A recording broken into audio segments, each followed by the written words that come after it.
Hello everyone! For today, I will discuss the Chapter 4, Network Interface Cards.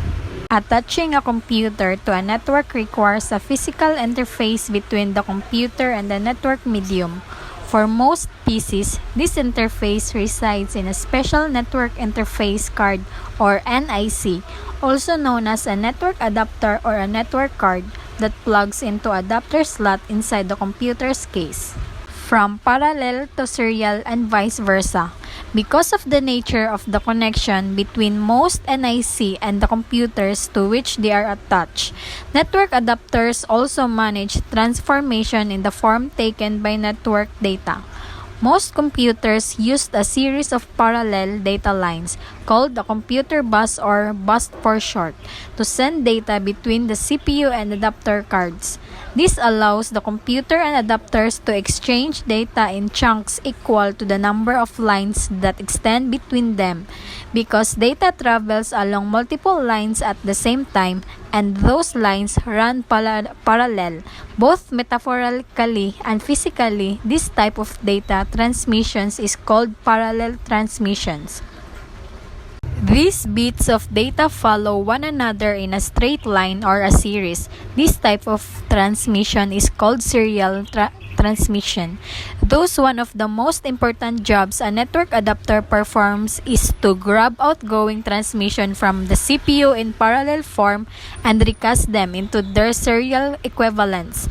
For incoming messages, the process reverses. The network adapter grabs an incoming series of signals, translate them into bits, and distribute those bits across the parallel lines that communicate with the CPU. An analogy may help clarify the difference between parallel and serial forms of data. A parallel transmission works like a multi-lane highway. Each lane carries part of a stream of traffic, information between sender and receiver. At the same time, the larger the number of lanes, the more traffic or information the highway can carry at any given moment. The next is understanding the bus. The collection of parallel lines that links elements inside a computer is called the bus. When data moves from one component to another, it moves along the bus. Most of the early generation PCs used 8-bit buses. They used 8 lines for data in parallel and could move 8 bits worth of data in a single bus transfer. The number of parallel lines that make up a particular kind of computer bus is called bus width. One significant improvement in the IBM PC or 8080 stands for Advanced Technology was its 16-bit bus. This bus becomes so prevalent that it is called Industry Standard Architecture or ISA bus. For years, this was the primary bus found on PCs. Today, you would be hard-pressed to find a new computer that has an ISA included.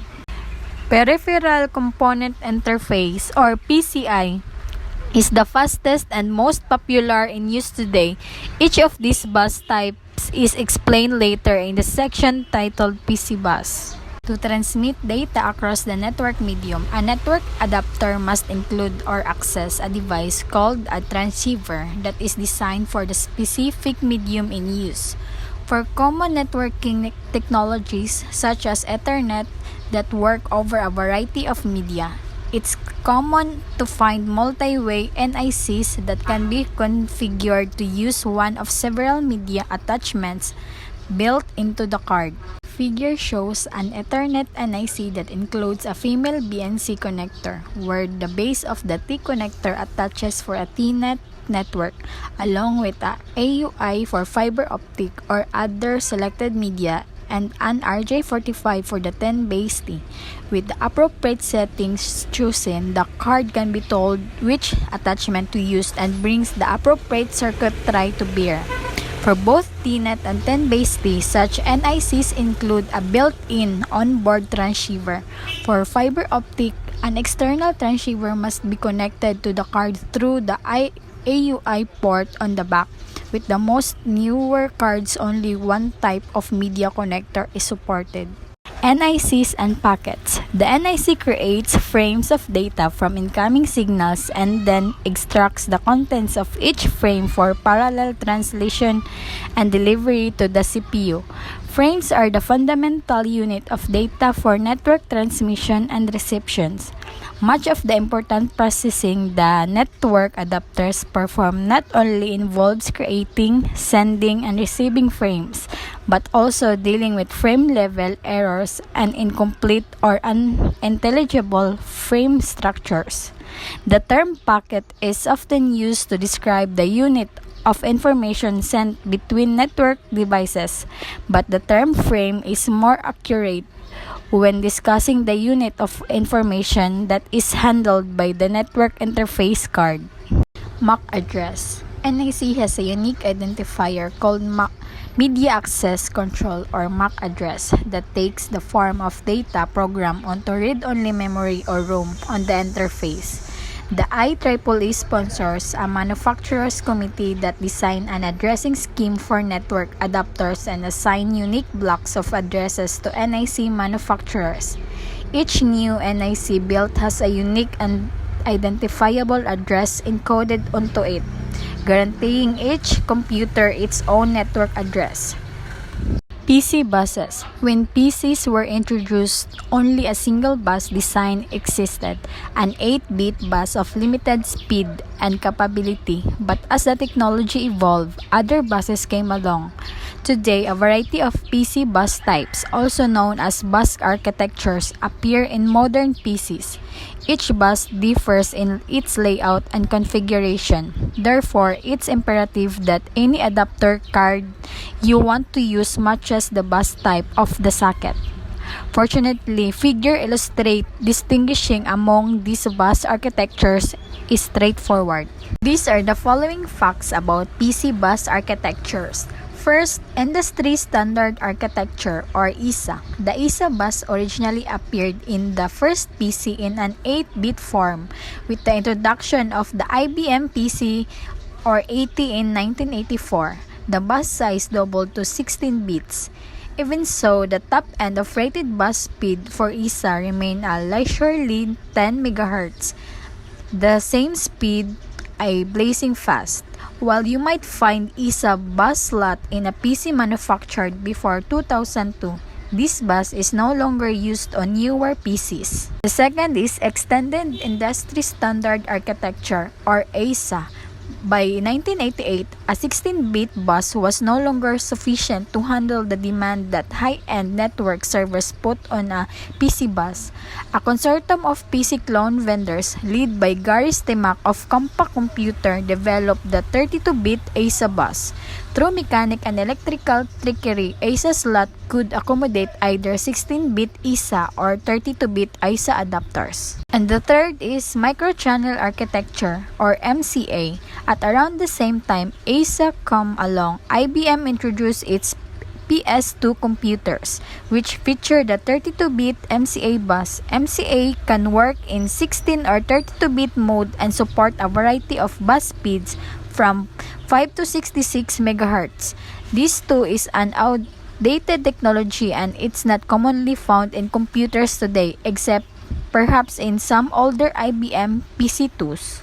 The fourth one is Peripheral Component Interface or PCI. The introduction of ever faster CPUs brought about a parallel need for faster buses.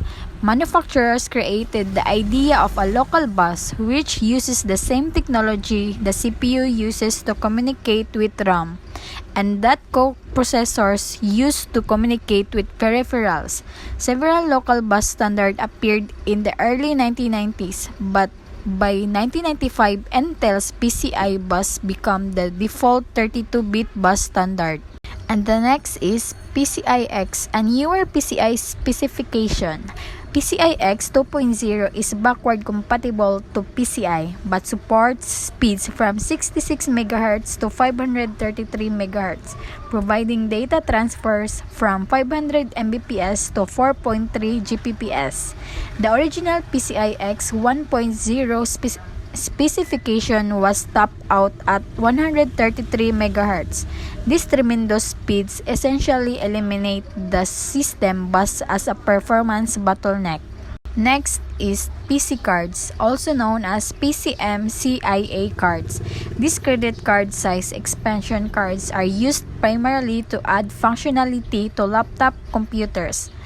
A variety of network interface cards are available in this format, including wireless. Next is Accelerated Graphics Port or AGP, an Intel-developed high-speed connection that links a special device directly to a computer's memory. AGP is a special-purpose bus that works only for computer displays, and it's not used for networking at present, and most AGP-equipped PCs include only a single AGP bus slot on the motherboard. And the last one is developing bus standards. Currently in development is a serial-based bus called PCI Express that will likely operate at speeds from 2.5 Gbps to 10 Gbps. Because PCI Express can be set up in lanes, several lanes can be combined to provide tremendous transfer speed. These speeds are expected to reach 5 Gbps and beyond. Although it's important to understand the characteristics and capabilities of these PC buses, it's not necessary to memorize their chronology or the companies that introduced them. When working the PC buses, the most important requirement to remember is that the adapter you install in a PC, whether a network interface or some other peripheral device, matches the socket in the PC where you wish to put it. As you become more familiar with what's inside most PCs, you will quickly recognize that most incorporate slots for more than one bus type. For network servers, where fast network access is a key component in network performance, use 64-byte PCIe NCIs whenever possible because traffic aggregates at the server. Spending extra money on a faster network card pays for itself quickly. PC interfaces used for networking. Although the following interface technologies don't replace the buses found inside most typical PCs, they do offer other ways to attach computers to networks. As with bus type, a computer must be equipped to accommodate devices built for any specific interface to successfully attach that interface to that machine. The interface is then made available on the backside of the adapter and communicate with the PC through the bus connector on the adapter card. These are the two most common interfaces. First is Universal Serial Bus or USB. USB is a relatively low-speed serial interface that operates at a maximum bandwidth of 12 Mbps. It's primarily used for low-speed peripheral devices such as mouse, keyboards, or joysticks, but may also be used to attach printers, scanners, telephones, or some videos devices to computer. USB is now a standard interface both on PCs and Macintosh for such uses. And the second is FireWire, also known as IEEE 1394. FireWire is a high-speed serial bus jointly developed by Apple Computer and Texas Instruments that operates at bandwidths up to 400 Mbps, a newer version of the governing IEEE standard. 1394B supports transfer rates up to 3200 Mbps. FireWire is used for high-bandwidth multimedia application and can reserve guaranteed bandwidth for streaming video and multimedia. Principles of NIC configuration. Once you match a network adapter to a slot in a PC or plug it into a serial bus, your next step is to configure it to work with your computer. In a perfect world, this might mean opening the PC, setting the network adapter in a bus slot, closing the PC box, and turning on the system. Alternatively, it might only require plugging an external network interface into a serial bus port. plug-and-play attempts to define a set of configuration protocols so a computer can communicate with its peripherals during the power-on, self-test, or post sequence and negotiate a working configuration without requiring human intervention. NIC configuration involves working with three types of PC settings. First is interrupt request line or IRQ. Second is base I or O port. Third is base memory address. You can be thankful that today's operating system and PCI bus plug and play NCI cards make manual configuration largely unnecessary. However, older NICs or older operating system make manual configuration of necessity from time to time. Making the network attachment. Network adapters perform several vital rules to coordinate communications between a computer and a network, including establishing a physical link to the network medium, generating signals that traverse the network medium, receiving incoming signals, implementing controls for when to transmit signals to or receive signals from the network medium. Because the network medium attaches directly to the network adapter or through our transceiver attached to the adapter, it's important to match the adapter you choose with the medium to which it must attach. That's why NICs are built to accept certain kinds of connectors that match the media involved. Choosing network adapters for best performance. As the focus of network traffic on workstations and of large volumes of traffic on network servers, NICs can exert significant influence on network performance. If a NIC is low, it can limit network performance. Particularly on networks with shared media, slow NICs anywhere on the network can decrease performance for all users. Some of these options suit servers better, whereas others work equally well for servers and clients. All help improve overall network performance. This hardware enhancement option, first, Direct Memory Access or DMA. DMA allows an adapter to transfer data directly from its onboard buffers into computer's memory without requiring the CPU to coordinate memory access. Second is Shared Adapter Memory, means the adapter's buffers map directly into RAM on the computer. When the computer thinks it's writing to its own memory, it's writing to the buffers on the NIC. Third is Shared System Memory, means a NIC's onboard processor select a region of RAM on the computer and writes to it as if it were buffer space on adapter. Fourth is bus mastering. Bus mastering permits a network adapter to take control of the computer's bus to initiate and manage data transfer to and from the computer's memory, independent of the CPU. Fifth is RAM buffering.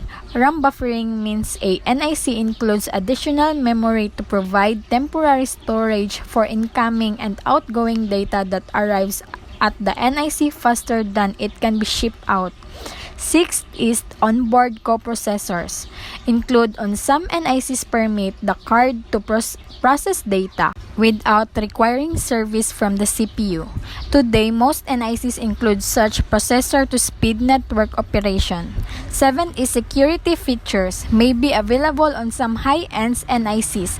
This permit the card to handle several protocol functions, including IPsec and other encryption services related to authentication and payload protection.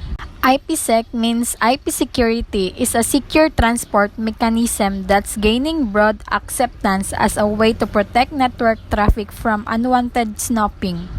8 is traffic management may also be available on some high-end NIC. These services include improved abilities to guarantee levels of access to the network to support remote management software and services, and more. Such improved abilities are called quality of service or QoS when applied to streaming video or multimedia or other applications that require bandwidth guarantees. Next is fault tolerance. In the form of redundant NICs with failover capabilities may be available on some high-end NICs. By installing a second such NIC in a PC, failure of primary NIC shift network traffic to the second NIC rather than cutting off the PC from the network. Last is improved management by way of features such as Wake on LAN, which allows an administrator to power on a PC remotely by accessing the NIC through the network. This is a useful feature for tasks such as maintenance. When you select the number of such options on any network interface, you must weigh carefully how much network traffic the adapter must handle and how important its continued functioning is. The more traffic, the bigger the payback speed-up options can provide. Wireless adapters. Wireless network adapters usually include more gear than conventional cabled NICs. Nevertheless, wireless NICs are available for most major network operating systems, including Windows XP 2000, Windows 2000 to 2003 Server, and NetWare, among others. Such interface usually incorporates some of all the following components: indoor antenna and antenna cable, software to enable the adapter to work with a particular network environment, diagnostic software to check initial installation or to troubleshoot thereafter, installation software. Although it's unusual, such adapter can be used to build entirely wireless local area networks or LANs. Remote both adapters. In some situations, organizations want to use workstation without disk drives, whether for security reasons, kiosk, or other public access uses. It's not surprising that such computers are often called diskless workstation, but because most computers start themselves by reading information from a disk of some kind, the network must be the source of access to the programs needed to boot up diskless workstation. The boot PROM contains just enough hardwired code, usually 0.5 MB or less, to start the computer and access the network to download an operating system and other software that, when complete, permits the machine to perform its assigned task. Driver software. At first, a network adapter appears to be entirely physical. It's a piece of hardware that connects to some networking medium and provides the signaling circuitry necessary to use that medium to send and receive information across a network. Before a network adapter can become more than an inert hunk of metal, plastic, and silicon, a software driver, more formally a device driver for the card, must be installed on your computer. In the earliest days of networks, each NIC vendor custom-built its own drivers, but it quickly became apparent that tracking every software change and every hardware revision was a difficult task. Consequently, operating system or OS vendors developed a way to define device drivers to permit their operating system to communicate with hardware devices installed in a computer. These are the three major vendor standards for drivers. First is Network Device Interface Specification, or NDIS, defines a communications interface between the MAC layer and the network interface driver. The main benefit of NDIS is that it allows NICs to use multiple protocols simultaneously. It applies to most Windows operating systems in use today, including Windows 9X, Windows XP, and Windows 2000 to 2003 Server. Second is Win32 Driver Model, or WDM.